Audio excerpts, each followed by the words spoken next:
ফজর নিঃশ্বাস ছাড়ে। আজকের এডুকেশন সিস্টেম আমাদের এটা বিশ্বাস করবে? সকাল নিঃশ্বাস ছাড়ে। কোরআন বলেছে ফজরের সময় মালায়েকা চলে আসেন, কেরাত হয় ইমামের, তারা শোনেন। কারা কারা নামাজে আসছেন তারা লিখে রাখেন, আল্লাহর কাছে লিস্টটা নিয়ে যান, নিয়ে গিয়ে দেখান যে ফজরের জামাতে হাজির ছিল। আবার আসরের জামাতে আরেক দল ফেরেশতা আসে, তারা আবার দেখেন আসরের জামাতে কারা কারা আছে, তারা আবার ফজর পর্যন্ত থাকে। কোরআনে সূরা ফজরের মধ্যে শপথ করে বলা হচ্ছে যে ফজর নিঃশ্বাস ছাড়ে। আমাদের এডুকেশন সিস্টেম কি বিশ্বাস করবে কথাটা, যে ফজর নিঃশ্বাস ছাড়ে? তারা বল পাগলের প্রলাপ, কি বলে, হয়তো গাল গল্প বলে। এই জন্য আমি বারবার বলি যে this education system is created by দাজ্জাল। এই এডুকেশন সিস্টেমটা ক্রিয়েট করেছে দাজ্জাল নিজে। তার উদ্দেশ্য একটাই, কিভাবে আমাদের পুরো জেনারেশনের পর জেনারেশন, প্রজন্মের পর প্রজন্মকে আল্লাহ থেকে দূরে সরানো যায়, এটাই উদ্দেশ্য, আর কোনো উদ্দেশ্য নেই। একজন পিএইচডি ডিগ্রি অর্জন করবে কিন্তু ভিতর থেকে হবে অন্ধ।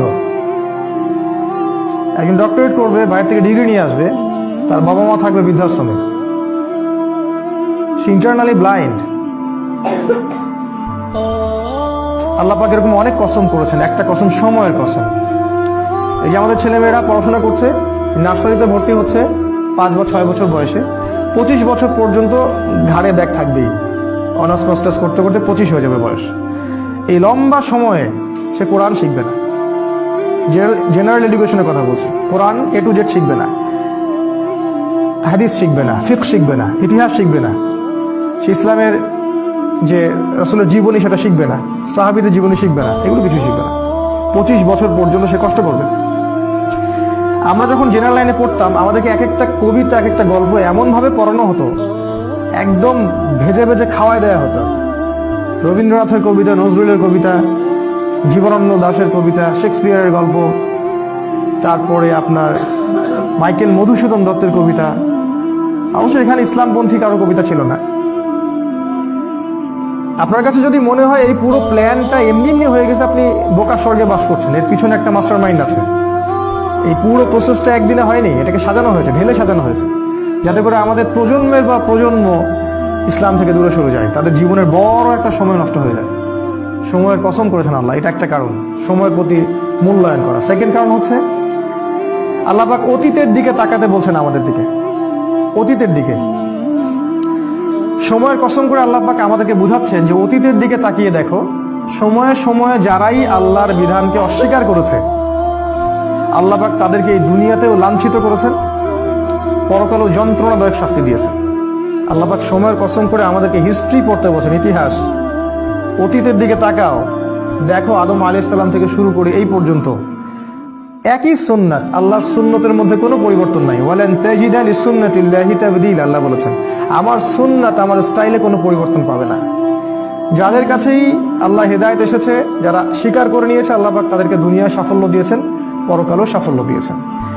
আর যারাই আল্লাহর বিধানকে অস্বীকার করেছে, আল্লাহ পাক দুনিয়াতে শাস্তি দিয়েছেন, পরকালেও শাস্তি দিয়েছেন। যেমন নূহ আলাইহিস সালামের কওম আল্লাহ পাক ডুবিয়ে দিলেন। আদ জাতি প্রচন্ড শক্তিশালী, নারিকেল গাছের সমান সমান একটা মানুষ, এর চেয়েও বড়, পাহাড়ের মধ্যে বাসা করে থাকে, আল্লাহ পাক ওদেরকে ঝড় দিয়ে উড়িয়ে দিলেন।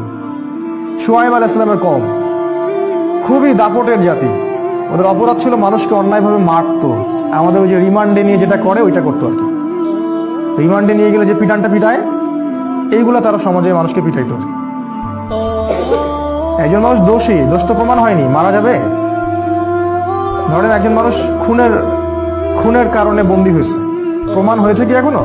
আপনি মারতে পারেন না, তো মেরে আপনি জবানবন্দি নিতে পারেন না, ইসলামে হারাম। চলছে এগুলো, কে বুঝাবে? শুআয়ব আলাইহিস সালামের কওম এই কাজটা করতো। আরেকটা কাজ করতো, মাপে কম দিত আর মানুষের সম্পদ লুট করতো। আমাদের এই যে ব্যাংকিং সিস্টেমের মতো, মানুষকে কলা ঝুলায় টোপ দেয়, একটা বাড়ির দাম 10 লাখ টাকা, আমরা আপনার পক্ষ থেকে বাড়িটা কিনে দিব, কিন্তু আপনাকে 10 লাখের জায়গায় 30 লাখ দিতে হবে। কারণ অতিরিক্ত যে 20 লাখ দিতে হবে, এটার জন্য আমরা আপনাকে 20 বছর সময় দিচ্ছি। আর আমরা বলি হ্যাঁ তাই তো 20 বছর সময় পাওয়া যাবে, 30 লাখ অল্প অল্প করে দিব কিস্তি স্টাইলে, সমস্যা তো নাই কিছু। এই কলা ঝুলাই দিয়ে আপনার সম্পদ তারা লুটে নিল, সুদ।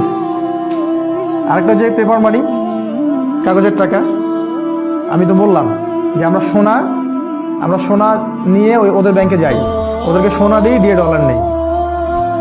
শুআয়ব আলাইহিস সালামের কওম এরকম কাজ করতো, আল্লাহ পাক ভূমিকম্প দিয়ে ধ্বংস করেছেন ওদেরকে, ভূমিকম্প দিয়ে। সময়ের দিকে তাকায় দেখেন, সামুদ জাতি এরকম শক্তিশালী ছিল, আল্লাহ পাক ওদেরকে বজ্রপাত দিয়ে ধ্বংস করেছেন।